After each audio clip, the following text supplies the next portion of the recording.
omulungi atulaba ku MRU TV tukyakwebaza okuba nti no okyali ku mikutu gyaffe ku Facebook, YouTube awamu ne Twitter MRU TV. Leero program yo Scope nga tuba twogera ku byobufuzi oba n'ensonga endala ez'enjawulo eziri mu mawanga East Africa, Africa awamu n'ensi yonna. Era nga olunaku olwaleero tugenda kwogera akalulu ka Tanzania akusobodde okuba nti no bannansi baayo basobodde okuba nti no bagenda kuba balonda omukulembeze waabwe anaddako, era nga tugenda kuba tulindira ebinaavaayo. Leero ndina omugenyi wange Mwami Luchams era nga ngenda kusaba yeeyanjule. Balungi abatulaba ku MRU TV, TV ya ssetendekero y'Obwakabaka. Tubebaza okubeera nti mukyaliyo naddala mu biseera bino ebizibu bya COVID, okubeera nti n'omutugoberera alina okubeera nti wonna wamu muwagira ssetendekero y'Obwakabaka wamu n'Obwakabaka. Twayanza kakati Mwami Luchams, olwaleero tugenda kwogera tutangaalize abalabi baffe biki ebiri e Tanzania era we balonda omukulembeze anaddako kyekinaabaawo. Uganda ngaffe kubanga tuli mu East Africa, kubanga East Africa erimu amawanga agawererako ddala 5. Kakati Tanzania we balonda omulonzi waabwe omukulembeze waabwe Magufuli n'avaako banaddako. Tusaba otutangaazeemu kigenda kiri kitya e Tanzania era akalulu kano kategeeza ki? Okay, webale nnyo omukulu Hudu Kabanda. Tanzania olunaku olwaleero abatuuze baayo bakedde ku Kiria Box okubeera nti no balonda ng'akalombolombo bwe kali, okubeera nti nabo balonda buli myaka 5 Parliament awamu n'omukulembeze w'eggwanga. Balina Parliament bagiyita Bunge ya Tanzania. Bunge kigambo kya Luswahili kitegeeza Parliament, oba olukiiko wano mu Luganda.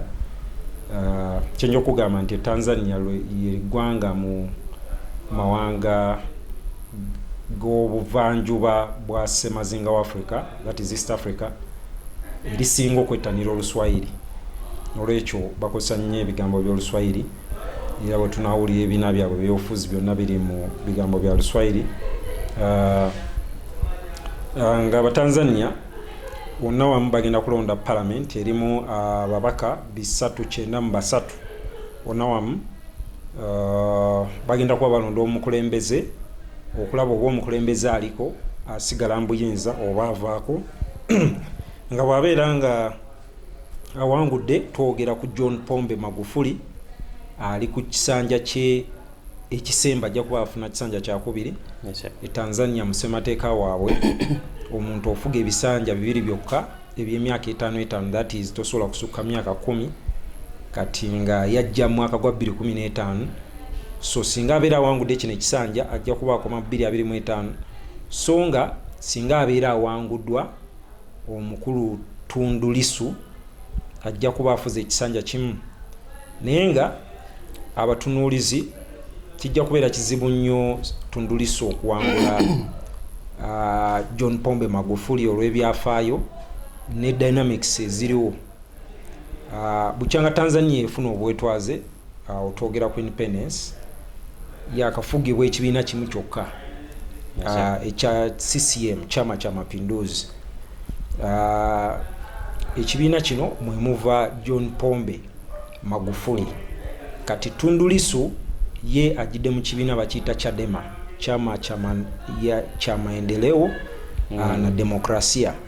Kati ekibiina kino kikuŋŋaaniramu ebibiina ebyenjawulo ebizze bivuganya ekibiina kya Chama cha Mapinduzi.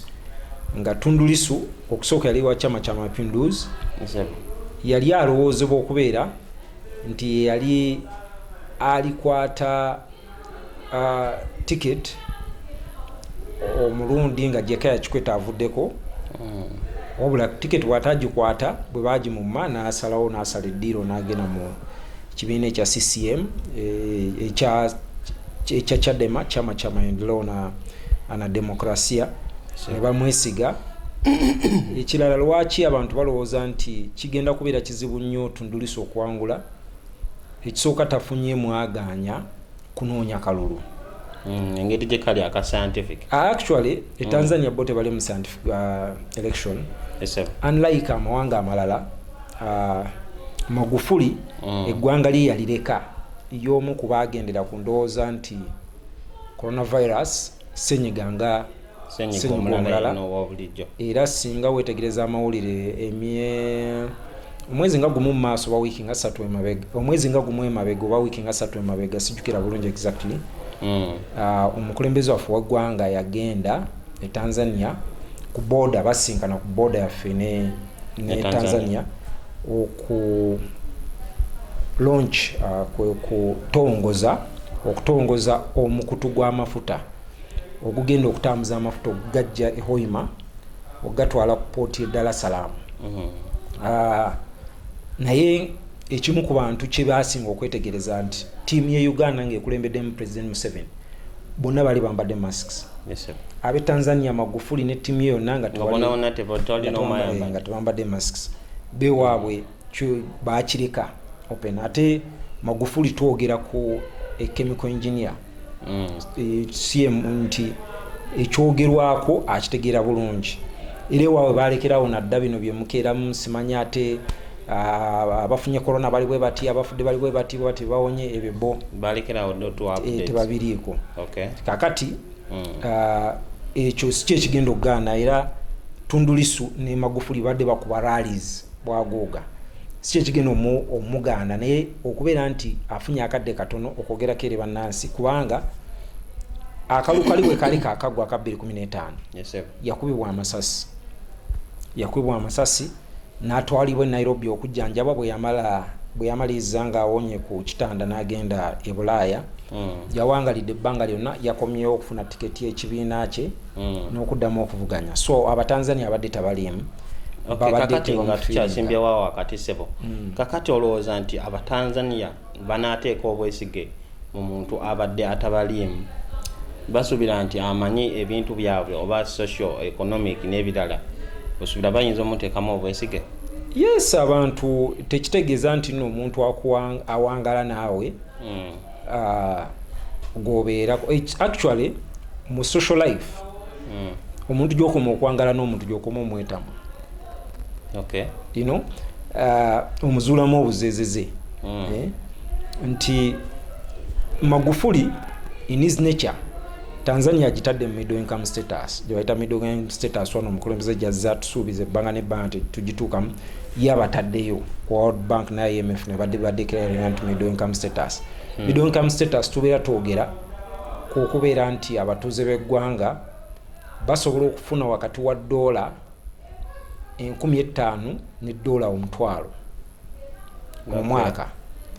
But nga bwe twogera ku GDP gross domestic product ne gross national product GNP tekitegeeza nti buli mutuuze abeera azifuna wabula babeera babaze percentage esinga nti average babeera babaze average ne bagamba nti Uganda nti obala abagagga abasinga Sudil wava muno Kaumali olwabe sitera kwagala kwogerako emaali yaabwe erimu ebibuuzo naye obukala bonna bw'obabala emaali yaabwe n'obala ne nakunkunye data ayinza wadde 10 n'obala ne lukyamuzi agenda n'ayigga n'afunayo akakadde emitwalo 8 oluusi n'afunakamu kitundu omwezi abo bonna bw'obabala sente zaabwe n'oziteeka mu wamu n'omanya bonna zonna tuzitadde mu kibbo oba ekisero kimu zenkana bwe ziti kati n'ozaawuza mu batuuze bonna nga bwe bali aleese ekingi aleese ekitono n'ataleeteddeko ddala nga bw'oyawulayawulamu average gye bafuna ereeta ezo.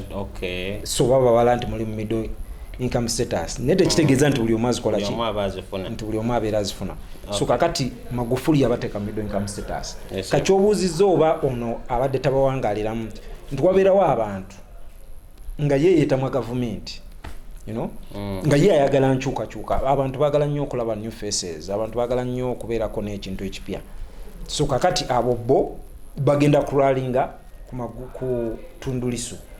Magufuli alina ebintu byakoze naye Tanzania tuyinza okugamba nti democracy wise dembe ly'obuntu abazizaayo mabega kubanga omu ku bakulembeze baabwe bonna batogera ku bakulembeze Benjamin Mkapa yalimu n'amawulire.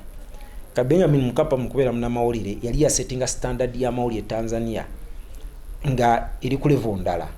kati ono Magufuli because is a scientist omukulembeze wa motero mulyanga ayogera njagala nnyo na science ekimu ku kintu kyosatera okusanga ku na science tebatera kumanya bintu bya arts human rights dembe okubeera nti oli asobola okuba katuni nga bwayagala amawulire gawandika nga bwayagala omuntu okwogera nga bwayagala otya ebyo ezo values oterazisanga abantu abasoma arts kati Magufuli abazizaayo nnyo emabega kati abantu abalubirira eddembe ly'obuntu tebalina that is okutegeera obulungi kyebayita eddembe ly'obuntu human rights oba eddembe omuntu okubeera n'emirembe osobola okusanga omukyala wali osanzeeko instances omukyala nadduka ewa omugagga n'agenda n'abeera n'omwavu naye ng'onaamuwa nga n'emirembe gyamwa nti life is not all about money or being successful wabula omuntu yenyumiza nnyo mu kubeera nti asobola okwetaaya alina freedom etegeeza Magufuli ono abadde musajja mukambwe musajja mukambwe nkugambye nti opponent we yakubibwa amasasi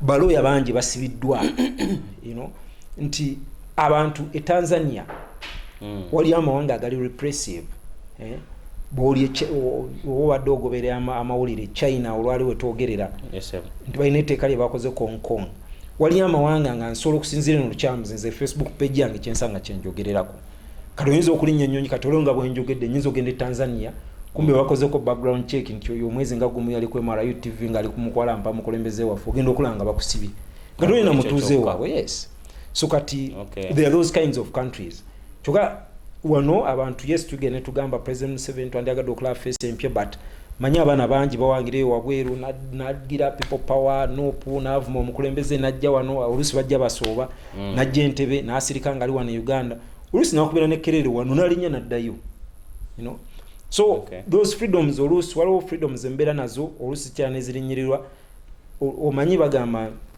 nti ekintu ekiba tekinnakuvaako tosobola kutegeera value yakyo so all freedoms oyinza okubaamu nga you don't value it naye sooka kuvaako notegeera value yakyo yes so Magufuli waliwo abayinza okuwulira nti bo bakimanyira nga bwengambye nti bawangalidde mu kibiina kya CCM bo bamanyira nti tulonda wa Chama cha Mapinduzi kati bo nga kyebagenda okulonda abalala bayinza okuwulira alina kyabongeddeko economically nga bo kyebagenda okulonda ensimbi zeeyongedde zayingiza n'omulala ye nga agamba no Magufuli atulinyiridde nnyo eddembe lyaffe abantu tebategeera one day njala nzije njogere ku kyebayita eddembe ly'obuntu obukulu bwakyo nti abantu bagenda olaba abantu bagenda mawanga g'Abawalabu okunoonya ssente n'Abawalabu waabwe balina ssente you see but nga watadde very many people balina divide ya religion nti twalayinga eno because edinjeva ne bw'oteeka wali ennyonyi n'ogamba ennyonyi ziri bbiri ziri Entebbe emu egenda mu US endala egenda Saudi Arabia Saudi Arabia there is money but ojja kusanga omuntu avumirira US olw'oba olw'eddiini oba olwaki ina values simanya bawagira ab'obufumbo obw'ekikulu ekimu mwe muyita simanya abisiyaga simanya bawagira okugyamu embuto but bonna nga babiwakanya bagenda kulinnya ennyonyi bagenda mu US because of the freedoms ekintu kibayita eddembe abantu bategeera bukulu bwakyo so kati Tanzania byemu ku bibatawaanya nti Magufuli abazizza nnyo emabega so oba mu ange eyo ey'eddembe ly'obuntu so tujja kufunayo akadde tube nga twogera ku ddembe